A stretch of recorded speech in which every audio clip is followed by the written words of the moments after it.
Hello, everybody. Thank you very much. All right, so I don't know if anybody knows this, but my family is from Des Moines. My grandmother was born and raised right here in this community. But what's more interesting is that my family originally came from Alabama, and they moved to a town called Buxton, Iowa. It was a single mom with 9 kids, and this was a town they called American Utopia. It was really the American dream before we fully achieved it. It was where European immigrants and black migrants from the South actually joined together. The book about this place calls it American Utopia because they joined together in labor. They would go down into the mines, black and white, and carve out from the earth their American dream.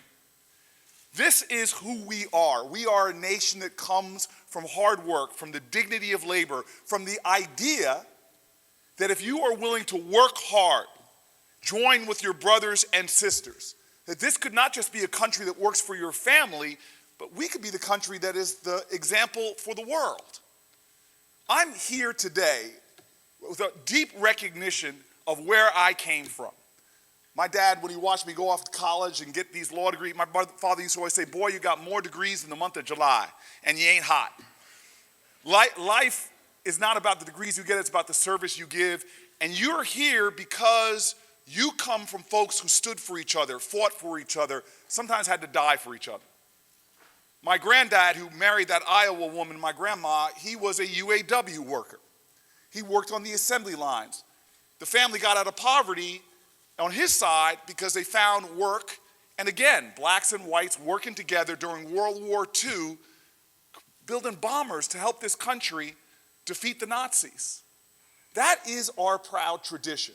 That is who we are. But now we're at a point in America where unions are under assault.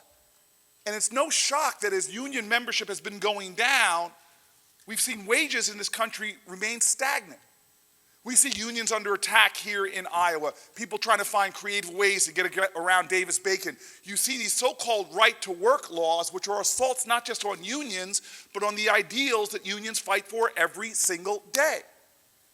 We have an obligation now, because if we allow unions to continue to be on the defensive, if labor and the dignity of work is on the defensive in this country, if we see leaders in offices in places like Washington doing the kind of things that weaken the bonds of this nation, we will lose our dream.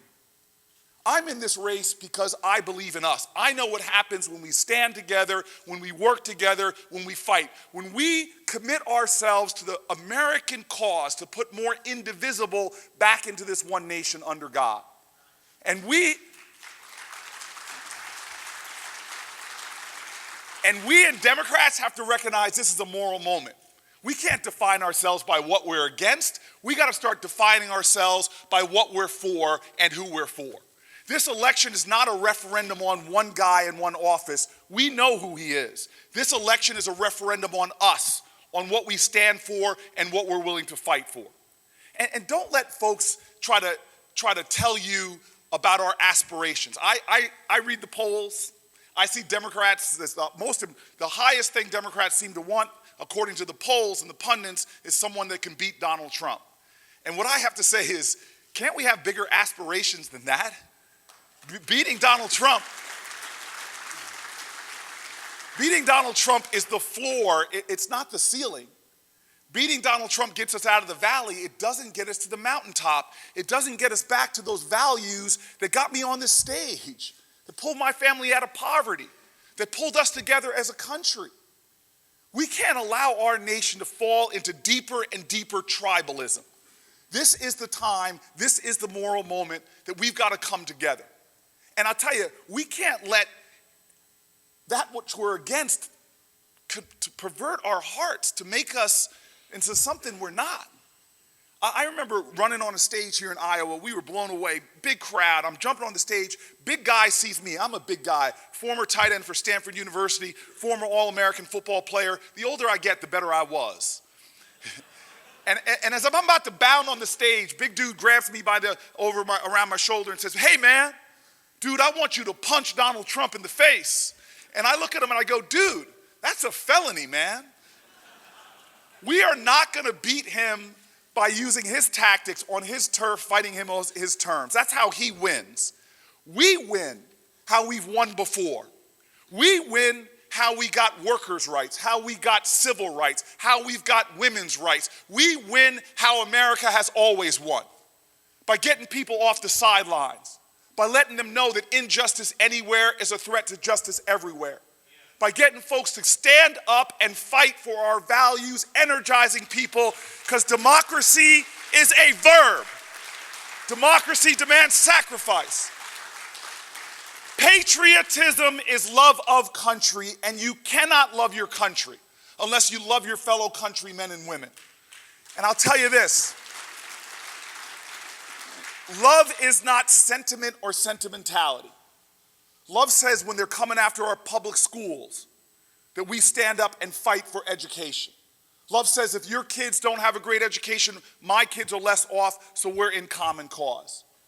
If this is how we fight, if we can reignite the patriotism of our country and get people to understand that this is how we beat demagogues and fear-mongers before, by coming together, by reviving the ideals of civic grace, by having a more courageous empathy for our fellow Americans. We were a country, when we saw injustice, we reacted, not just overseas by fighting the Germans, but even here, when 4 girls died in a bombing in Birmingham. Black American, white American, we all reacted and said that's unacceptable. When women were throwing themselves out windows at the shirtwaist factory fire, it was Americans that came together and said that is unconscionable, that is unacceptable. This is a moral moment just like that.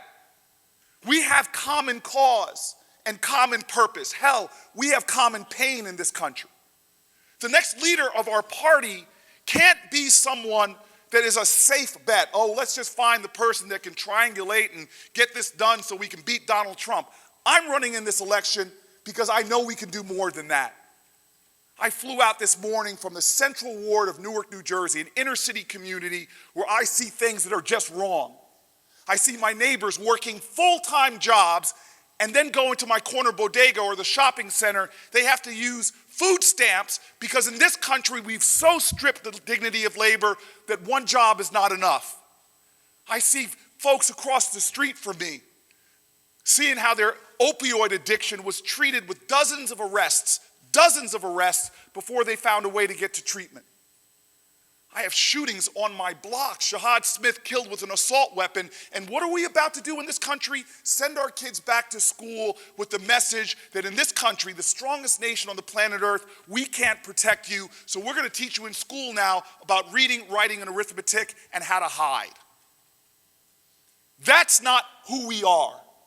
I'm running to ignite who we are again.